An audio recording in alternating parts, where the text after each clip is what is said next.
Baik teman-teman sekalian. Sebelumnya, Assalamualaikum warahmatullahi wabarakatuh. Selamat pagi, selamat siang, dan selamat malam bagi rekan-rekan mahasiswa yang menyaksikan video pembelajaran ini di waktu tertentu. Kita bertemu secara asinkronus ya teman-teman ya, untuk pertemuan minggu ketiga di mata kuliah Reformasi Administrasi. Nah, pertemuan ketiga ini adalah salah satu pertemuan yang inti ataupun pertemuan penting ya dari mata kuliah kita. Karena kan mata kuliah kita tuh membahas terkait reformasi ataupun membahas terkait hal-hal apa saja yang berubah terkait administrasi. Nah, kita akan membahas tiga topik penting ya teman-teman di mata kuliah reformasi administrasi ini. Kita akan membahas terkait paradigma pergerakan administrasi publik, yang mana ini dibagi menjadi tiga jenis ya.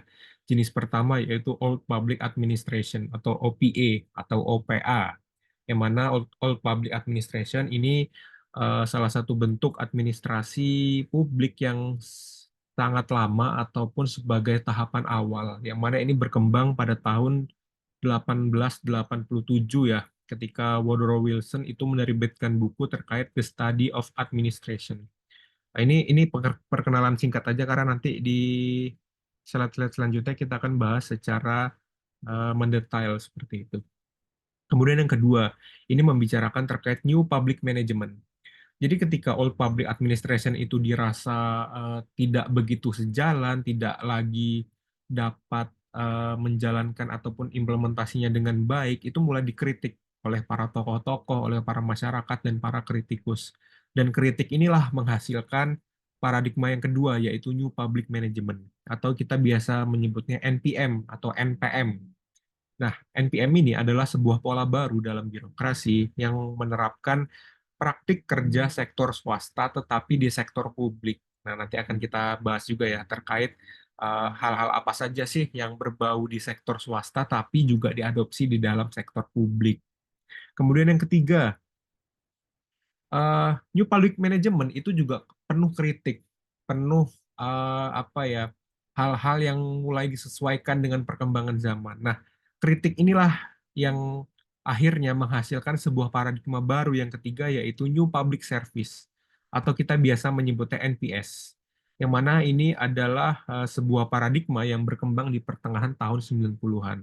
Yang mana NPS ini merupakan paradigma yang lahir ini ya, yang lahir setelah NPM ataupun New Public Management seperti itu. Nah, ini adalah perkenalan singkatnya terkait materi yang akan kita bahas ke depannya. Oke, dari sisi pendahuluan di sini. Nah, tentunya dari sisi pengelola ini ya, tata kelola ataupun pengelolaan urusan publik itu telah menciptakan perkembangan yang cukup signifikan, di dalam tata cara bagaimana sih pemerintahan ataupun negara itu berfungsi. Jadi transformasi dalam administrasi ini tentunya tidak terlepas ya dari konteks politik, dari konteks sosial, dan tentunya juga dari aspek-aspek ekonomi yang memang sedang berkembang di dalam masyarakat pada saat itu. Nah, tentunya kita kalau mau membahas asal mula ya, asal mula dari administrasi publik itu kan kita bahasnya sebagai sebuah pembahasan yang memiliki konteks historis. Tentunya latar belakangnya itu yaitu tadi punya prinsip-prinsip dasar yang muncul ketika masa-masa lalu, kemudian juga ada praktik-praktik awal dari administrasi publik di suatu pemerintahan itu bagaimana. Nah, tentunya paradigma ini juga berkembang ya. Paradigma ini juga eh, berkembang secara dinamis terkait hal-hal apa saja yang menyangkut keadministrasian publik. Nah, mungkin di sini kita bisa membahas yang pertama ya, terkait perdebatan tentang kinerja administrasi publik khususnya di seluruh dunia, itu ditandai dengan ketidakpuasan. Nah, kata kuncinya adalah ketidakpuasan. Jadi ketidakpuasan ini itu menghasilkan sebuah perkembangan ataupun kita bisa menyebutnya suatu reformasi.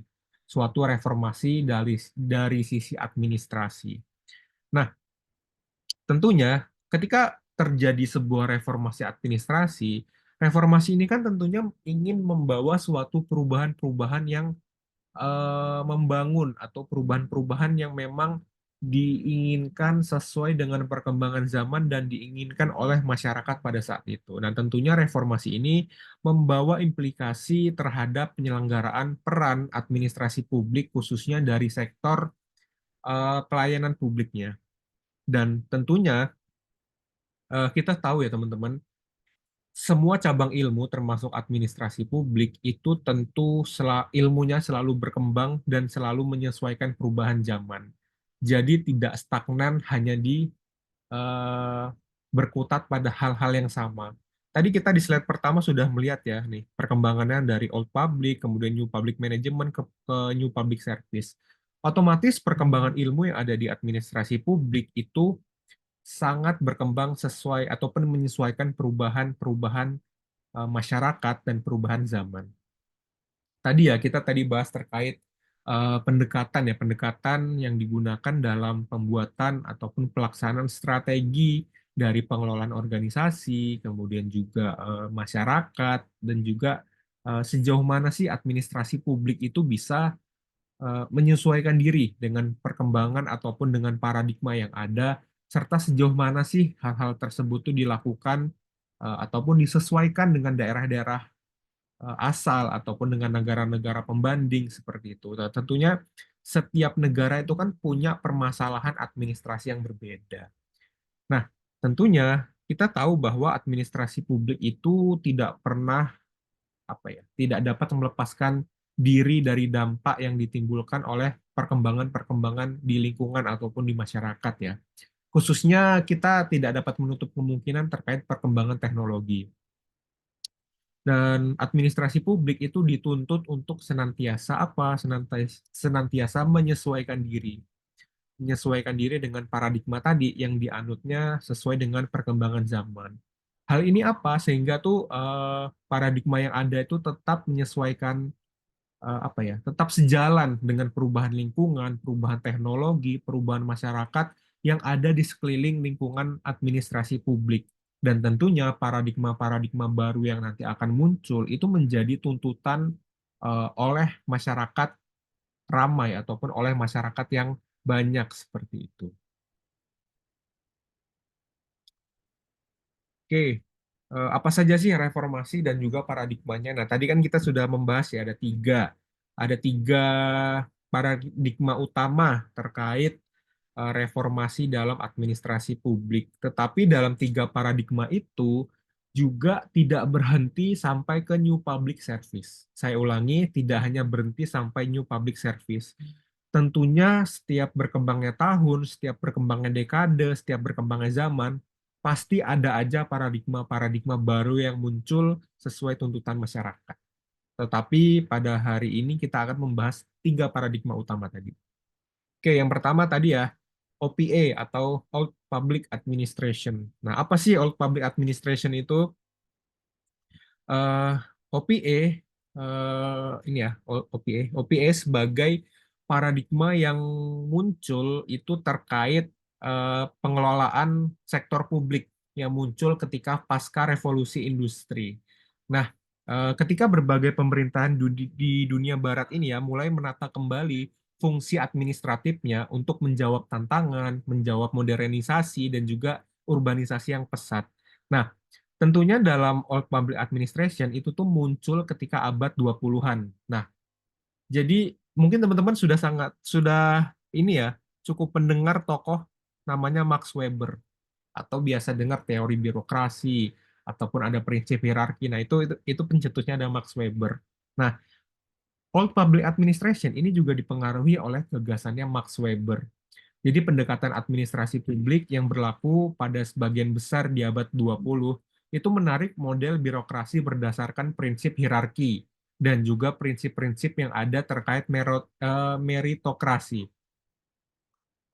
Mungkin ada yang familiar ya terkait istilah meritokrasi. Meritokrasi itu adalah sistem sosial yang memberikan penghargaan kepada orang berdasarkan kemampuan dan juga prestasinya.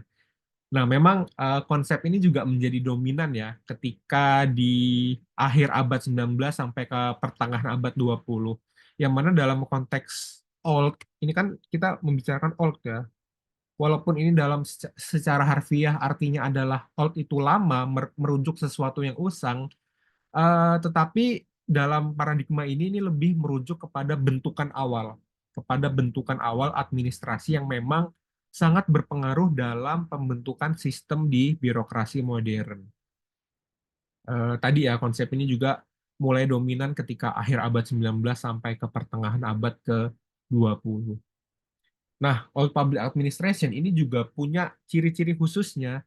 Ciri-ciri khususnya yakni yang pertama adanya bergantung pada kontrol terpusat. Ini maksudnya lebih ini ya teman-teman ya, kayak sentralistik lah, pemerintahannya itu lebih condong ke arah pusat. Jadi semua tuh diatur oleh pusat. Kayak Indonesia ketika masa Orde Lama, semuanya terpusat. Kemudian yang kedua, menetapkan peraturan dan juga pedoman ya ini pasti ya terkait penetapan peraturan dan pedoman ini tentunya juga sangat dipedomani ya di berbagai paradigma khususnya juga di paradigma Old Public Administration. Dan yang ketiga ini adalah pembuatan kebijakan terpisah dengan implementasi. Dan yang keempat, ini menggunakan struktur yang hierarkis. Karena tadi kan menganut konsepnya Max Weber ya, terkait hierarkis, ada strata-strata tertentunya. Eh, jadi memang dalam Old Public Administration, kalau kita bicara terkait pembuatan kebijakan ya, pembuatan kebijakan itu kan tentunya itu melibatkan suatu perencanaan, kemudian juga suatu analisis, dan juga suatu pengambilan keputusan dari pihak yang berwenang ya, seperti pemerintah, legislatif, ataupun lembaga khusus. Fokusnya itu apa? Fokusnya adalah merancang sebuah kebijakan yang efektif dan juga sesuai dengan tujuan yang ingin dicapai.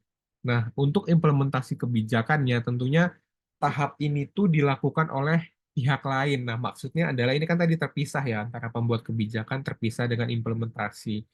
Jadi implementasi kebijakannya ini dilakukan oleh pihak lain seperti apa? Seperti badan eksekutif ataupun ada institusi ataupun instansi pelaksananya. Yang mana instansi pelaksana ini dia tuh bertanggung jawab untuk menerapkan kebijakan yang telah dicanangkan di lapangan nanti untuk diterapkan seperti itu. Nah, sebenarnya apa sih tujuan-tujuan pemisahannya ini? Yang pertama adalah untuk meningkatkan efisiensi dan juga spesialisasi. Dan kedua, untuk mencegah konflik kepentingan. Dan ketiga, untuk memastikan bahwa kebijakannya ini dirancang secara objektif ya, tanpa dipengaruhi oleh kepentingan yang merencanakan gitu. Jadi secara objektif itu tidak dipengaruhi oleh kepentingan si pelaksananya. Tadi ya mungkin ini juga masih dipergunakan kalau contohnya di pemerintahan itu ya legislatif itu membuat undang-undangnya ataupun membuat kebijakannya. Sementara eksekutif ya kayak kementerian atau dinas-dinas terkait itu bertugas untuk melaksanakan dari undang-undang tersebut.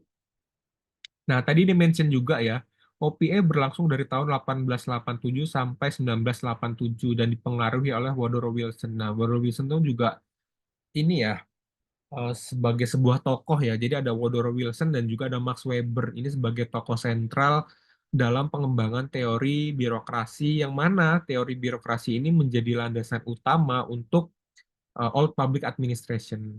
Dan juga menurut Max Weber, birokrasi itu harus berdiri di atas fondasi ataupun prinsip-prinsip khusus. Tadi ya ada hierarki yang ketat, kemudian juga punya aturan dan juga punya prosedur yang formal, serta memiliki sebuah pembagian tugas yang terstruktur dan juga jelas. Nah, tadi ya Old Public Administration memang sangat dipengaruhi oleh pemikiran dari Woodrow Wilson, yang mana Woodrow Wilson ini juga salah satu presiden yang ada di Amerika Serikat seperti itu. Nah, sebenarnya konsep dasar dari Old Public Administration itu tadi ya terbitnya sebuah artikel The Study of Administration di tahun 1887. Dan ini juga menjadi sebuah konsep dasar ataupun menjadi sebuah karya besarnya Woodrow Wilson ya, yang mana secara inti di dalam tulisannya ini memuat beberapa pemikiran tentang administrasi publik, yaitu administrasi publik itu harus dipisahkan oleh politik. Agar apa? Agar tidak terjadi korupsi, kolusi, dan juga nepotisme seperti itu. Kemudian yang kedua, administrasi itu sebagai ilmu yang sendiri ataupun ilmu yang mandiri. Jadi Woodrow Wilson ini mengusulkan bahwa administrasi publik itu harus dipelajari dan juga dikembangkan sebagai disiplin ilmu yang tersendiri. Dan ia juga menekankan bahwa pentingnya memahami prinsip-prinsip dan juga praktik-praktik yang dapat meningkatkan efisiensi, efektivitas di dalam tata kelola administrasi, khususnya di dalam pemerintahan.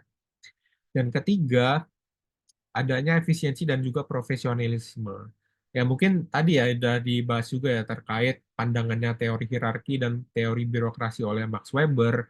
Dalam pandangannya Wilson ini, efisiensi dalam administrasi publik itu sangat penting karena ia juga mendorong sebuah penerapan prinsip-prinsip untuk apa ya profesionalisme di dalam administrasi untuk meningkatkan kinerja di sektor pemerintahan. Jadi memang dalam sisi administrasi publik itu harus dijalankan oleh individu-individu yang punya keahlian teknis dan juga tidak terlibat dalam politik. Nah, mungkin ini juga masih kita anut ya dalam sistem PNS yang mana di aparatur sipil negara itu tidak boleh terafiliasi ataupun tidak boleh menganut atau mengikuti partai politik tertentu seperti itu. Dan keempat, pemerintahan sebagai mesin dalam tanda kutip mesin administratif. Nah, artinya adalah pemerintah itu harus bekerja dengan cara yang apa? Cara yang terstruktur, kemudian cara yang logis, kemudian juga menghasilkan hasil yang memang optimal. Jadi Wilson ini memandang pemerintahan itu sebagai sebuah apa ya, sebuah mesin ya dalam tanda kutip yang harus beroperasi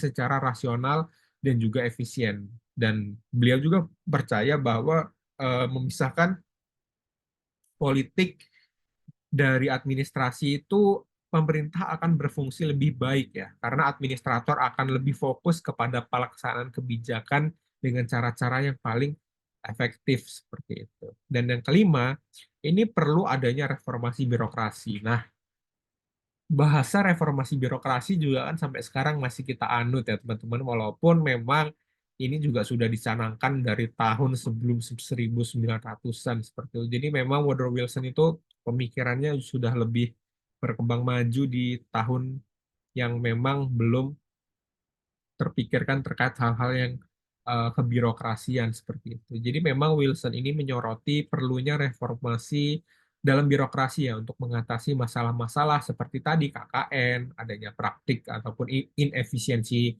dari sisi anggaran dan juga Wilson ini berpendapat bahwa pemerintah tuh harus terus-menerus diperbaiki. Jadi tidak diperbaiki hanya sekali dua kali, tapi terus-menerus diperbaiki untuk dapat menghadapi tantangan-tantangan baru ya. Untuk apa? Untuk menjaga sebuah kepercayaan publik. Jadi secara keseluruhan bahwa artikel ini lebih menekankan pentingnya administrasi publik itu sebagai ilmu tersendiri dan juga mendesak perlunya adanya pemisahan yang jelas ya antara politik dan juga antara administrasi. Untuk apa? Untuk mencapai pemerintahan yang lebih profesional seperti itu. Jadi pandangan Wilson ini dalam artikel ataupun buku ini menjadi dasar ya, menjadi dasar sebuah perkembangan teori administrasi publik ke depannya dalam gimana sih cara mengelola pemerintahan yang baik itu seperti apa. Oke.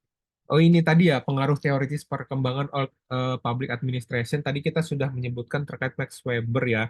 Dan ada beberapa juga tokoh-tokoh yang berpengaruh ya. Tadi ada Max Weber, kemudian juga ada Frederick Taylor, ada Leonard D. White, kemudian juga ada Mary Follett seperti itu. Nah, nanti ini mungkin bisa kita pelajari di pertemuan-pertemuan selanjutnya ya untuk membahas secara rinci apa saja terkait teori-teori yang sudah menjadi pengaruh teoritis dalam perkembangan Old Public Administration.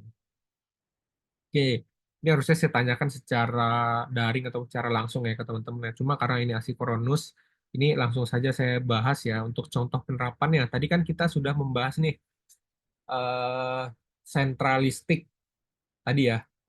All Public Administration itu membahas terkait semuanya terpusat atau sentralistik. Nah ini kita bisa melihat bahwa contohnya adalah ketika era kolonial ya, ketika masa Hindia Belanda yang mana birokrasinya itu sangat terpusat dan juga hierarkis ya untuk mengontrol wilayah-wilayah jajahan yang ada di Indonesia. Ataupun ketika masa Orde Baru nih, ini ada meme sedikit ya, piye kabare anak zaman kuto, ini zaman masa Soeharto dulu. Jadi memang ketika itu kan kita tahu ya sangat sentralistik dan juga hierarkis. Jadi pemerintah pusat tuh punya kendali penuh atas kebijakan, sumber daya, dan hal-hal lainnya. Jadi pemerintah daerah tuh hanya sebagai pelaksananya aja, tidak sebagai perumus. Oke, selanjutnya yang kedua kita bahas terkait New Public Management. New Public Management ataupun NPM ya, itu lahir tahun 80-an di negara-negara seperti Selandia, oh ini typo, sorry, Selandia Baru ataupun New Zealand, Australia, Inggris, dan di Amerika Serikat ya, terkait pergantian paradigma OPA itu tadi. Jadi paradigma ini mulai menyebar secara luas ya, khususnya tahun 90-an, tahun 80-an, tahun 90-an, yang disebabkan karena adanya promosi-promosi dari lembaga internasional ya, seperti Bank Dunia, IMF, dan lain sebagainya. Jadi memang Old Public Administration ini muncul sebagai kritik dari paradigma yang tadi, paradigma sebelumnya Old Public Administration atau disingkat sebagai OPA. Nah, tentunya dalam NPM ini kan juga sebagai sebuah respon ya teman-teman ya, respon terhadap kritik. Tadi birokrasi itu kan yang ada di OPA itu dianggapnya lamban lah, tidak efisien karena semuanya itu terpusat dan kurang responsif. Dan lahirlah eh, paradigma NPM ini yang prinsip-prinsipnya itu banyak mengadopsi dari sektor-sektor swasta. Jadi kan kita tahu ya sektor swasta itu pendekatannya lebih kepada customer lah. Jadi kita butuh customer karena customer itu yang bayar, jadi kita butuh customer itu yang royal lah. Nah, tetapi tidak di sektor publik.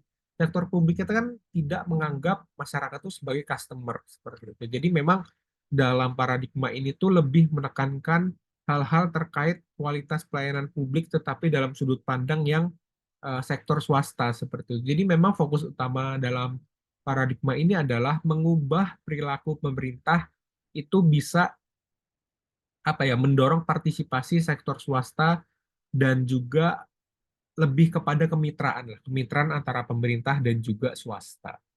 Dan ciri utamanya yaitu yang pertama adanya orientasi pada hasil ataupun result oriented, lebih menekankan kepada hasil ya ataupun outcome daripada sekedar mengikuti sebuah prosedur-prosedur ataupun SOP, dan juga ini fokusnya itu kepada kinerjanya bukan dampak dari kebijakan ataupun layanan publiknya.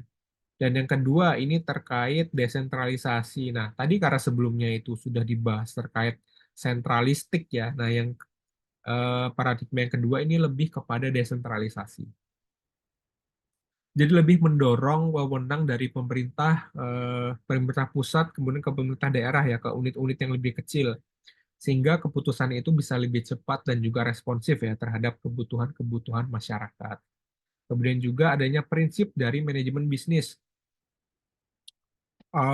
Prinsip dari manajemen bisnis ini lebih menekankan kepada efisiensi biaya. Ya, kita kalau ingin melihat di sektor swasta ya, mereka itu kan kalau bisa biaya seminim mungkin dengan hasil yang sebesar mungkin. Nah, jadi ini lebih kepada efisiensi terhadap biaya, kemudian juga kompetisi pasar, kemudian juga inovasi. Untuk apa? Untuk meningkatkan kinerja di sektor publik. Dan juga adanya kompetisi dan mekanisme pasar. Jadi NPM itu memperkenalkan persaingan ya dalam penyediaan layanan publik ya. Misalkan apa? Misalkan terkait outsourcing, kemudian juga adanya privatisasi, dan juga adanya kerjasama dengan sektor-sektor swasta seperti itu. Dan juga yang kelima ini ada akuntabilitas dan juga transparansi ya. Pasti ya, kita kan sebagai sebuah warga itu pasti menuntut adanya akuntabilitas dan transparansi apa-apa saja yang telah dilakukan oleh pemerintah, kayak ngabisin dana ini sehabisnya berapa, untuk apa saja, kita kan juga perlu tahu ya sebagai bentuk dari pertanggungjawaban pemerintah seperti itu. Dan yang keenam ini fokus kepada pelanggan. Ya, masyarakat tadi ya, masyarakat itu dipandangnya bukan hanya sekedar rakyat biasa, tetapi lebih ke customer. Jadi dipandang sebagai sebuah pelanggan yang harus dilayani dengan baik ya. Jadi layanan publik itu harus responsif terhadap kebutuhan dan harapan masyarakat. Dan ketujuh, penggunaan teknologi informasi. Nah, ini NPM itu lebih mendorong pemanfaatan teknologi informasi ya untuk meningkatkan sebuah kualitas pelayanan publik yang memang lebih mumpuni. Dan pada masa itu kan juga dituntut ya, bukan dituntut, lebih teknologi kan sudah sangat berkembang dengan pesat ya. Jadi memang adanya tuntutan penggunaan teknologi dari informasi, dari sisi teknologi informasi untuk pelayanan publik seperti itu. Dan tadi ya, tentunya tujuan-tujuannya adalah tujuan yang baik untuk lebih responsif terhadap kebutuhan masyarakat dan juga mengurangi beban keuangan pemerintah, kemudian juga mengurangi birokrasi yang berbelit-belit dan lain sebagainya. Nah, itu adalah ciri utama dan tujuan dari New Public Management. eh Tentunya ada beberapa pengaruh teoritis juga dari perkembangan NPM ini. Nah, ini lebih kepada elaborasi berbagai ide dan konsep ya. Di sini ada beberapa terkait budget cuts. Ini lebih kepada pengurangan anggaran, kemudian juga adanya pemisahan fungsi, kemudian juga adanya biaya layanan, kemudian juga adanya mendorong persaingan antara kompetitif, dan ada akuntabilitas dan juga adanya pemisahan antara eh, fungsi layanan dan juga pelaksana layanan seperti itu. Nah, ini kalau terkait OPA dan NPM itu sebenarnya perbedaannya apa saja sih? Nah, jadi kalau di OPA itu kan sifatnya lebih ke tradisional ya.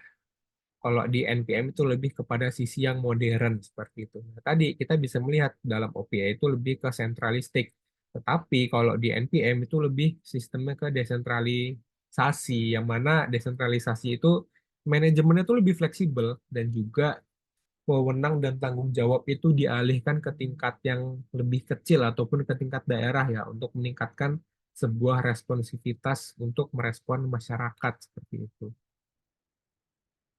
Kemudian juga dari sisi OPA itu orientasinya kepada input. Nah, tetapi kalau di NPM itu orientasinya kepada tiga, ada input, output, dan juga hasil. Biasanya di sini adalah dalam bentuk outcome seperti itu. Kemudian ini tidak diikat dimensi perencanaan yang panjang, nah, tetapi di NPM ini terintegrasi dan dilengkapi perencanaan jangka panjang. Jadi kalau di OPA itu lebih kepada jangka pendek ya. Jadi hanya terikat dengan dimensi yang perencanaannya itu jangka pendek. Tetapi kalau kita udah melihat ke NPM yang jangka panjang, itu lebih arahnya itu lebih terintegrasi dan juga arahnya itu lebih strategis lah. Karena kan kita tahu punya target tahun pertama mau ngapain, tahun kedua mau ngapain, tahun ketiga apa yang ingin dicapai seperti itu. Kemudian ini berlandaskan pada jalur kinerja dan juga saling melengkapi. Tetapi kalau di NPM ini lebih kepada tujuan dan orientasi target kerja. Kalau OPA itu berlandaskan pada jalur kinerja ya yang saling melengkapi lah antar divisi, kemudian juga antar departemen mungkin ya. Tetapi itu lebih kurang apa ya, kurang fokus pada tujuan yang lebih spesifik. Nah, kalau di NPM itu lebih fokus tujuan dan target kerjanya itu lebih tahu. Karena apa? Karena itu tadi perencanaannya secara jangka panjang dan juga secara lebih matang. Jadi fokusnya itu bisa lebih apa ya, bisa lebih dapet lah feel-nya. Kemudian juga secara yang OPA itu pembagian departemen ataupun dinas-dinasnya secara kaku ya. Dan juga kalau di NPM itu lebih kepada era kolaborasi lah lintas departemen, eh, lintas sektor. Jadi lebih mendorong kolaborasi yang lebih baik. Nah, tetapi kalau di OPA itu lebih kaku karena kan tadi sifatnya hierarkis ya. Jadi memang terkadang karena terlalu kaku tuh jadi lebih sering terhambat. Adanya prinsip anggaran gross budget, tetapi kalau di NPM itu lebih kepada sistem anggarannya itu lebih berimbang, terencana, dan juga sistematis ya. Jadi lebih fokus pada alokasi sumber daya yang sekiranya efisien itu yang seperti apa. Dan di sini ada anggaran tahunan ya, disusun secara tahunan biasanya top and down ya dari atas kemudian ke bawah karena keputusan itu berasal dari atas tanpa banyak melibatkan orang-orang yang ada di bawah. Tetapi kalau di NPM itu anggarannya bottom up. Jadi dari bawah dulu perencanaan anggarannya seperti apa, kita libati partisipasi mereka untuk menganggarkan, baru dari bawah menuju ke tingkatan atas untuk disahkan seperti itu. Nah, jadi kesimpulannya adalah kalau all public administration itu cenderung lebih birokratis ya, lebih sentralistik dan juga tidak fleksibel. Kalau NPM itu lebih fleksibel, lebih desentralisasi, dan juga orientasinya itu lebih kepada hasil dan juga banyak sektor-sektor swasta yang berpartisipasi atau bahkan kita adopsi seperti itu. Oke, itu adalah perbedaan keduanya ya, untuk perbedaan keduanya. Nah, untuk contohnya sendiri nih, terkait New Public Management. Mungkin kita tahu ya, ketika di era pasca reformasi tahun 98 ke atas, itu kan adanya privatisasi BUMN ya. Jadi di era Megawati itu kan ada PT Telkom, PT Indosat, itu lebih apa ya, lebih diprivatisasi dari sektor BUMN-nya. Untuk apa? Untuk meningkatkan efisiensi dan juga mengurangi beban dari keuangan negara seperti itu. Dan privatisasi BUMN ini juga sebagai bentuk ini ya, penjualan saham milik negara kepada pihak swasta, baik sebagian ataupun keseluruhan. Jadi tujuannya itu lebih untuk meningkatkan nilai perusahaan serta memperluas kepemilikan saham lebih kepada masyarakat seperti itu. Oke, selanjutnya kita bahas terkait NPS ataupun New Public Service. Yang mana NPS ini muncul ya, juga sama. NPS ini muncul karena hasil dari kritik ataupun respon dari kelemahan paradigma sebelumnya. Ada paradigma OPA dan paradigma NPM. Itu dikritik dan lahirlah New Public Service. Dan pada dasarnya, NPM itu pada dasarnya lebih mengkritisi peran negara yang gagal dalam menggerakkan roda pembangunan. Dan juga penerapan konsep NPM itu tidak sesuai dengan landasan, dengan ideologi, dengan politik, dengan ekonomi dan sosial budaya di beberapa negara.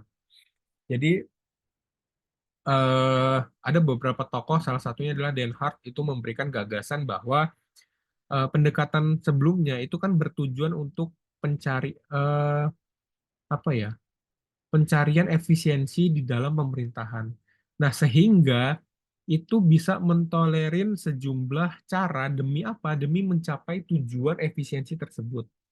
Termasuk mengadopsi tadi ya, mengadopsi hal-hal yang berbau swasta ataupun prinsip bisnis di dalamnya. Nah, meskipun memang banyak yang mendukung terkait efisiensi ini sebagai tujuan utama administrasi, tetapi di lain sisi juga ini mendapatkan sejumlah kritik-kritik yang banyak dari berbagai pakar, dan beberapa pakar itu menekankan bahwa efisiensi yang dilakukan itu dapat mengabaikan nilai-nilai kemanusiaan yang penting. Dan banyak pakar yang mengatakan bahwa administrasi publik yang sukses itu harus mempertimbangkan isu isu-isu seperti keadilan, isu-isu terkait kebebasan, dan juga terkait kesetaraan. Jadi pandangan di NPS ini lebih menyoroti pentingnya mempertahankan keterlibatan warga negara di dalam pemerintahan. Nah, memang NPM itu kan sukses ya, paradigma sebelumnya itu sukses diterapkan di Amerika, di Inggris, Selandia Baru, dan beberapa negara-negara maju lainnya. Tetapi di negara berkembang seperti Indonesia, ataupun negara-negara di Timur Tengah, ataupun di benua Afrika, ya hal itu tidak begitu sesuai dan tidak begitu bisa dianggap sukses diterapkan di negara-negara tersebut.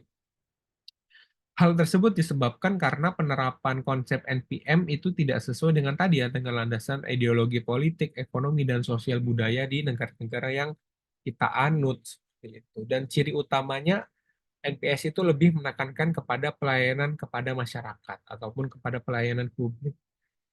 Jadi fokus utamanya itu tidak hanya mengendalikan ataupun mengatur ya, tetapi memang pemerintah itu bertindak sebagai fasilitator ya untuk memenuhi sebuah kebutuhan publik. Dan NPS juga lebih ditekankan terkait partisipasi aktif dari masyarakat, dari kolaborasi, dan juga masih sama terkait akuntabilitas dan juga transparansi dari pimpinan tingkat atas yang dipertanggungjawabkan kepada masyarakat di bawahnya. Dan tentunya karena kita tadi membahas terkait kemanusiaan, di NPS ini adalah cirinya lebih menghargai nilai kemanusiaan. Jadi NPS itu lebih melihat manusia itu sebagai individu yang punya nilai dan juga punya martabat ya, bukan hanya dipandang sebagai seorang sumber daya yang bisa kita peras seperti itu. Dan yang keenam, ini diharapkan adanya kepemimpinan yang melayani. Jadi model-model ataupun paradigma NPS itu servant leadership, di mana pemimpin itu bertugas untuk memfasilitasi dan juga memberdayakan masyarakat. Tentunya untuk tujuan NPS sendiri pastinya tujuan baik ya teman-teman ya, untuk meningkatkan kesejahteraan, untuk demokrasi, untuk membangun kepercayaan publik, untuk menciptakan responsivitas yang baik, dan juga tentunya untuk kolaborasi dengan kemitraan sama dengan NPM, dan juga tentunya menghargai nilai-nilai kemanusiaan yang mungkin ketika di NPM itu sudah mulai luntur seperti itu. Dan juga ada beberapa pengaruh teoritis ya. Pengaruh teoritis ini ada beberapa seperti teori demokrasi, teori demokrasi citizenship, kemudian juga adanya civil society, ada juga terkait postmodern public administration dan lain sebagainya. Nah, ini adalah paradigma yang dipengaruhi oleh berbagai teori-teori yang sedang berkembang pada saat itu konsep utamanya. Nah, sebenarnya apa aja sih perbedaan dari NPM dan juga NPS? Perbedaannya adalah kalau di NPM itu kan fokusnya lebih kepada efisiensi, kepada produktivitas, dan juga kepada hasil. Nah, kalau di NPS itu lebih kepada kepentingan bersama dan juga nilai-nilai demokrasi yang dianut seperti itu. Nah, tadi kalau di NPM itu dilihat sebagai customer, tapi kalau di NPS kita melihat warga itu sebagai mitra, sebagai kemitraan kita yang aktif di dalam sektor pemerintahan. Dan juga orientasinya tadi ya, karena ini dengan berkolaborasi dengan swasta, orientasinya itu lebih kepada pasar ataupun kepada kompetisi yang ada. Tetapi kalau di NPS itu orientasinya lebih kepada itu dikembalikan lagi kepada masyarakat dan juga masyarakat bisa berkolaborasi dengan pemerintah. Untuk tujuan, nah tujuan itu tentunya ini ya meningkatkan kinerja dan juga efisiensi dan juga kalau di NPS itu lebih kepada kesejahteraan masyarakat dan keadilan sosial yang dianut seperti itu. Kalau akuntabilitas ya mungkin masih sama ya terkait pertanggungjawaban kepada pemerintahan dan dari sisi pemimpinan juga ya masih sama-sama baik ya mengarahkan dan mengontrol kemudian juga di NPS itu melayani dan juga memberdayakan ya. Ya masih sama lah hal-hal baiknya yang ada di NPM dan juga NPS. Oke, contoh penerapan ya, kalau tadi kita di NPS itu berkutat ataupun bersinggungan dengan masyarakat, itu masyarakat tuh lebih aktif, lebih dilibatkan lah. Proses pembuatan kebijakan, pemerintah itu lebih melibatkan warga dalam proses perencanaannya. Proses perencanaan, proses pengambilan keputusan melalui musyawarah perencanaan pembangunan ataupun musrenbang.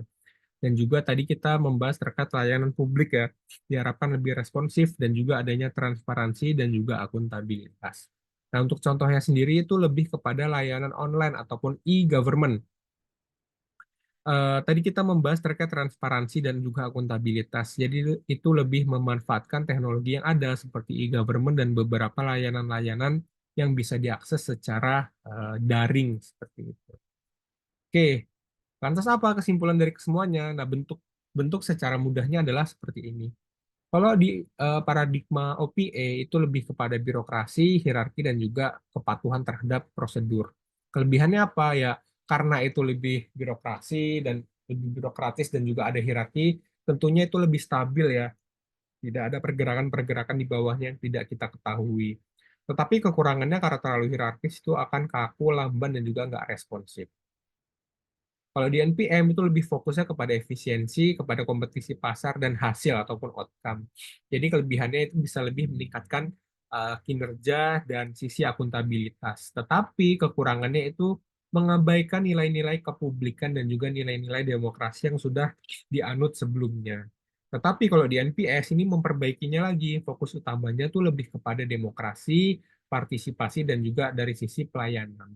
Nah, kelebihannya itu lebih inklusif, lebih responsif, dan juga lebih berorientasi kepada publik ya, karena warga dilihatnya sebagai sebuah mitra. Tetapi apa, terkadang itu memang sulit diimplementasikan dan juga kurang fokus kepada hal-hal terkait efisiensi seperti itu. Nah, mungkin ini adalah slide terakhir ya. Oke, ini adalah slide terakhir dari pertemuan ketiga kita yang membahas terkait paradigma reformasi administrasi publik. Nah, mungkin kalau dari rekan-rekan mahasiswa ada pertanyaan, boleh melalui kolom komentar ataupun melalui grup ataupun melalui Edlink ya, kita bisa memanfaatkan platform pembelajaran kita di Edlink seperti itu. Mungkin seperti itu saya cukupkan teman-teman ataupun rekan-rekan mahasiswa sekalian. Saya ucapkan terima kasih. Wassalamualaikum warahmatullahi wabarakatuh.